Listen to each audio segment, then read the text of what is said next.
There seems to be a fine line between stock and broth. Near as I can figure, stock is if you just simmer like one thing and get all the juices out of that one thing. Broth is if you add a bunch of different stuff to it, different spices and herbs and all that, get different flavors in it. But I don't know, if you ask 100 people, you get 100 different answers. This is beef stock that I'm going to make. Stock is my favorite thing to make just because you can't screw it up.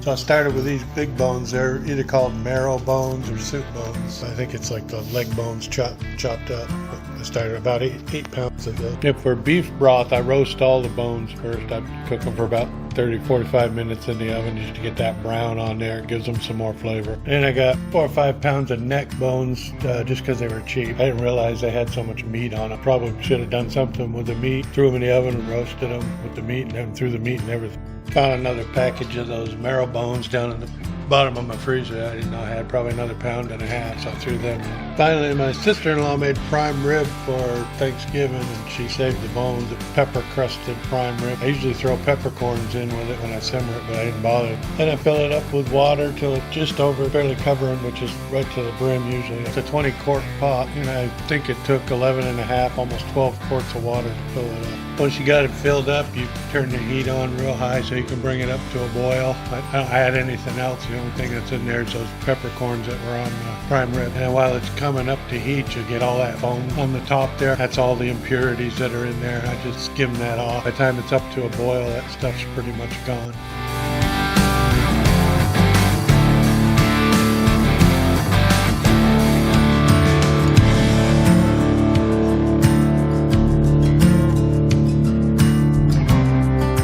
Once it comes to a boil and you got all that foam skimmed off of it, turn it down to medium low or low, real low heat, and cover it.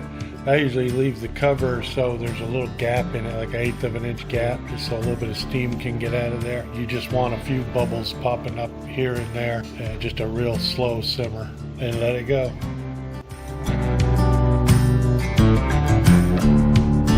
Many hours later. I let it simmer overnight, and it usually winds up being anywhere between 12, 14, 16 hours.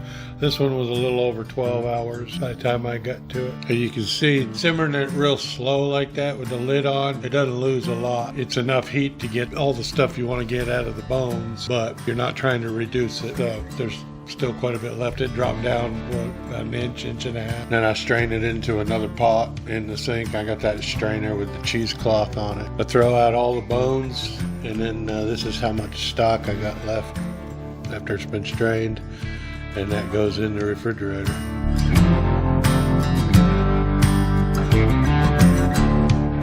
24 hours later. So I let it sit in the refrigerator to congeal. All the fat rises up to the top and it solidifies. For beef stock, it usually takes about 24 hours. For some reason, when I do chicken stock, it takes longer for the fat to get hard. So this one's set for 24 hours. And this is what it looks like when it comes out, and I just break the fat off. That's all the fat I get off of it. I didn't weigh it or anything, I got fat.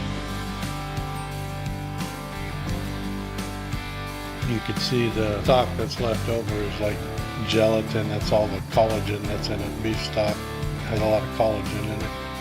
And letting it simmer for so long, it sucks out all that collagen out of there. So that's when it's cold, it gets like gelatin like that. Once you heat it up, it goes back to liquid. So I do a lot of stock, but I don't do it enough to remember all the numbers and stuff. So I actually wrote it down inside the cabinet, formulas and stuff. Now that top formulas, it's just when the stock's left over in the pot, that's the formula to figure out how much is there. And I just wrote that down so I know how many mason jars to sanitize. I don't worry about that now. So I discovered this Star San during my beer brewing days. Sanitation is a big thing in beer brewing, and this is a good product. This is what all the home brewers use. I buy a bunch of it now. Since I quit brewing beer, I sanitize the mason jars and stuff when I'm canning stuff.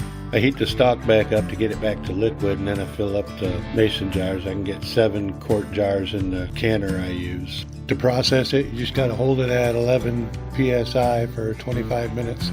That's for 7 quarts of chicken stock. It depends what you're canning. All those numbers are different for everything. But there it is. Signed, sealed, and delivered. It'll stay in your pantry for up to 1.5 years. It never makes it that long with us. We use it for everything we cook instead of water. But there it is.